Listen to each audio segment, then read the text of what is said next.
We're going to go to Sandy next. Barbara has a question about higher education. Barbara, you're on the line with Senator Lee. Hello, Barbara.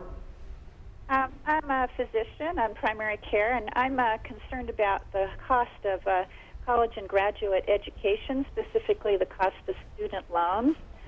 The medical students now are coming out of school with $300,000 and $400,000 in debt, and they can't choose primary care because they could never pay it off.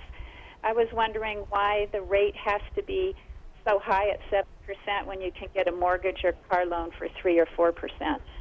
Okay, great question, Barbara. The short answer to your question is that the reason it's that high is that the federal government decided to consolidate all of the lending authority with respect to students so that it alone could control it, so that it could borrow that money from the holders of U.S. bonds. We could borrow at one rate, a lower rate, say 2%, and then lend it back out at, say, 7%. The federal government skims off that difference and puts it into the federal treasury to pay for our bloated federal spending programs. Now, this is wrong, especially because it's tantamount to earning a profit on the backs of poor students who are forced into a system that they can't seem to get around. It's a bad system and one that needs to come to an end. The federal government certainly ought not have a monopoly on lending to students, and it needs to end. I've developed another solution that would help us get to the place where we need to be. In addition to ending the federal monopoly on student lending, we also need to enact real reform in the area of higher education.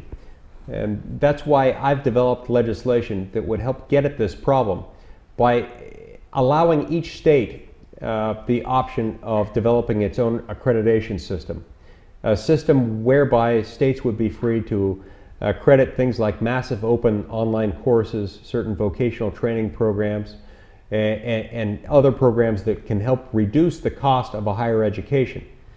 We would be introducing new competition into an area, higher education, where competition is badly needed. And if there's one thing we know about competition, Barbara, it's that it tends to increase the quality of the service being offered, and it also tends to in addition to increasing the quality, it tends to reduce the cost. So with these two measures, one, getting the federal government out of the business of declaring itself to hold a monopoly on higher education student lending, and the other, reforming our higher education accreditation system and lending program, I think we can bring down costs significantly so that the problems you described won't be quite so pronounced, and so that America's students can still get a high quality higher education without having to be saddled with such an enormous burden of debt.